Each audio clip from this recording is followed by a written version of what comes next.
When a living system such as the human organism is sick or in pain, the natural thing is for it to turn its attention towards itself.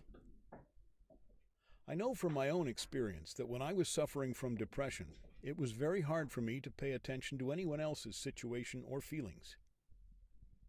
But when I am happy, I forget myself much of the time and concentrate on the interesting phenomenon of other people, their lives, their thoughts, and their feelings. It is important to emphasize that this healthy state of outward directedness is not the same as selflessness. Selflessness, if taken literally, is a meaningless term.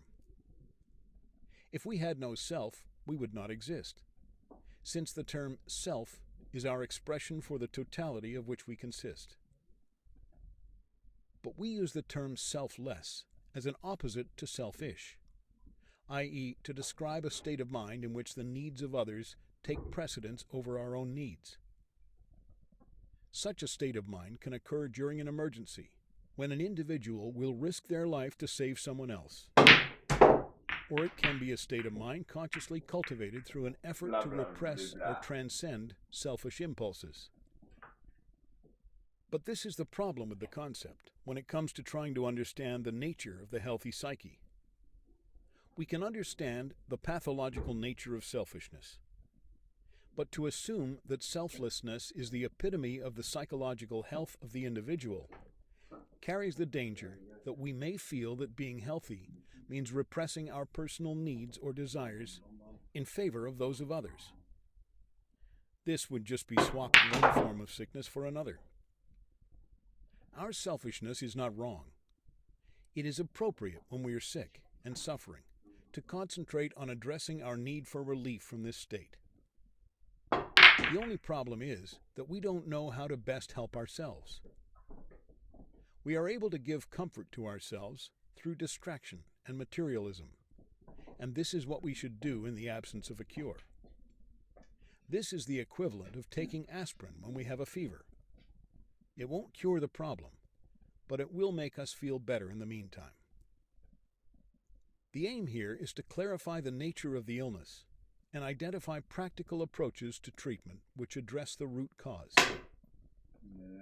Any form of submission, including submission to any kind of ideal, is unhealthy. The healthy individual is one who does only what they wish to do. This is okay, as the desire to do anything destructive is non-existent in the healthy individual. The way to eliminate the desire to do anything destructive is through radical self-acceptance. And this is also the cure for selfishness. The pain of neurosis is that of the individual at war with his or her thoughts and feelings.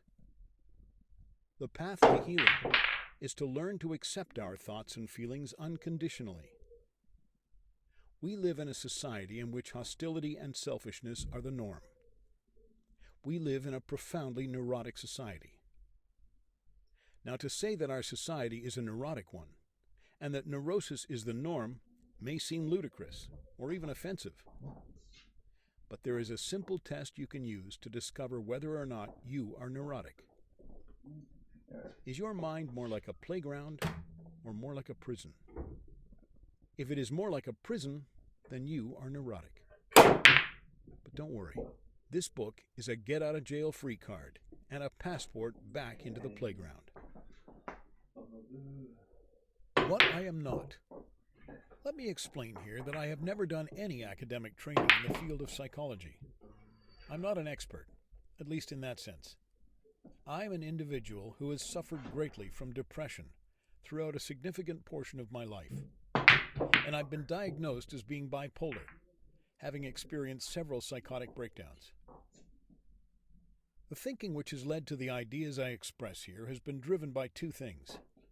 One, a desire to work out why human society functions so poorly and can lead to such terrible phenomena as the world wars and the Holocaust. In my adolescence, I began asking myself why, if at base what we most want is to be loved, then why don't we all just love each other? Are killing our enemies and accumulating wealth not poor substitutes for the kind of happiness we could have if we did that? 2. A desperate need to find a way out of a tangled state of despair so great that I twice tried to take my own life. I offer these thoughts for what they may be worth. I trust that if there is anything of truth in them, it will prosper. If there is anything which is a mistake, it will be seen as such and rightly dismissed. All I can say is that these are the thoughts which, for me, have stood the test of time. For the last few years, as these ideas have become more clear in my head, and I've overcome my reluctance to believe in myself, I've been free of depression, and my creative abilities have flowered. Why Joe Blow? Joe Blow is a name used for someone who is nobody special. This is an appropriate pseudonym for me to use because it emphasizes that I take no credit for any useful ideas or insights that might be contained in this work. Nobody creates ideas or truths. They simply exist. We either see them or we don't. And the fact that we may see them is not a sign of strength or achievement on our part. It takes an act of will to maintain a delusion, to cling to a belief in spite of any contrary evidence. But when we have useful ideas or discover truths, it is often because we lack the will or the ability to protect ourselves against them. I've never had a very effective ego, hence my history of depression and psychosis. I'm not a brave individual. I wouldn't have gone to those frightening places if I had known how not to. I'm only moderately intelligent, and also only moderately well-read. I haven't put much effort into any of this, beyond the effort we all put into keeping ourselves afloat emotionally. So to the extent that these ideas may be useful, it is a quality of the ideas themselves alone, and has nothing to do with the individual who gives expression to them. No doubt at this very moment, many other individuals are expressing similar ideas, as any of us might if we learn to relax and be simply who we are, and not who we think we should be. The love of perfection is the root of all evil. Most of us accept that it would be unreasonable to expect ourselves to be perfect, but we still see perfection as an ideal, something to be pursued. And yet, to pursue perfection, if such a thing even exists, makes about as much sense as pursuing death. If anything were ever perfect, it would be sterile. It would be a dead end. Everything wonderful in the whole universe has grown out of imperfection. That is how the creative principle of the universe works.